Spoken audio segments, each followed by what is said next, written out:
Thailand, కాంబోడియాల మధ్య యుద్ధానికి సంబంధించి నిన్నే మనం ఒక వివరాలు చెప్పుకున్నాం. ఇవాళ పత్రికలు హైలైట్ చేసినాయి. మీరే మొదట కాల్పుల వివరణ ఉల్లంఘించారని పరస్పర ఆరోపణలు చేసుకుంటూనే దక్షిణాసియా దేశాలైనటువంటి థాయిలాండ్, కాంబోడియా మళ్లీ దాడుల్లో మునిగిపోయినాయి. గత జూలైలో పరస్పర దాడులతో సరిహద్దు ప్రాంతవాసుల కంటి మీద కునుకు లేకుండా చేసిన ఇరు దేశాలు మళ్లీ కయ్యానికి కాలు దూతున్నాయి. యుద్ధానికి ఆజ్యం పోసేలా కాంబోడియా సరిహద్దు ప్రాంతాల మీద థాయిలాండ్ సోమవారం వైమానిక దాడులు చేసింది. ఈ ఘటనలో 4 కాంబోడియా పౌరులు చనిపోయినట్టు అంతర్జాతీయ మీడియాలో కథనాలు వచ్చినాయి. మరో 8 మంది గాయపడ్డారు. కాంబోడియా జరిపిన ప్రతి దాడిలో ఒక థాయిలాండ్ జవాన్ చనిపోయాడు. దాడులు దాటికి సరిహద్దు వెంట ఉన్న గ్రామాల నుంచి సోమవారం వేలాది మంది స్థానికులు బతుకుజీవుడు అంటూ తమ స్వస్థలాలను వదిలి సురక్షిత ప్రాంతాలకు తరలిపోయారు.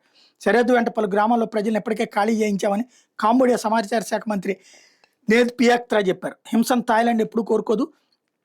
యుద్ధాన్ని కానీ సైనిక చర్యను కానీ థాయిలాండ్ తనంతట తానుగా మొదలు పెట్టబోదు. కానీ దేశ ప్రజల భద్రతను పరిరక్షించేందుకు అవసరమైతే మరిన్ని దాడులు చేస్తాం. మా దేశ సార్వభౌమాధికారాన్ని ఉల్లంఘిస్తూ ఊరుకునేది లేదంటూ థాయిలాండ్ ప్రధానమంత్రి అనుతిన్ చార్న్ వెటకూల్ చెప్పుకొచ్చారు. మా దేశ సార్వభౌమత్వానికి ఎలాంటి ముప్పు లేదని తెలియదాకా దాడులు చేస్తూనే ఉంటామని థాయిలాండ్ విదేశాంగ శాఖ అధికారులు చెప్పారు. జూలైలో కాంబోడియా, థాయిలాండ్ ఘర్షణలో 48 మంది చచ్చిపోయారు. 3 లక్షల మంది తాత్కాలికంగా వేరే ప్రాంతాలకు తరలిపోయారు. మళ్ళీ ఇప్పుడు సంక్షోభం వచ్చింది.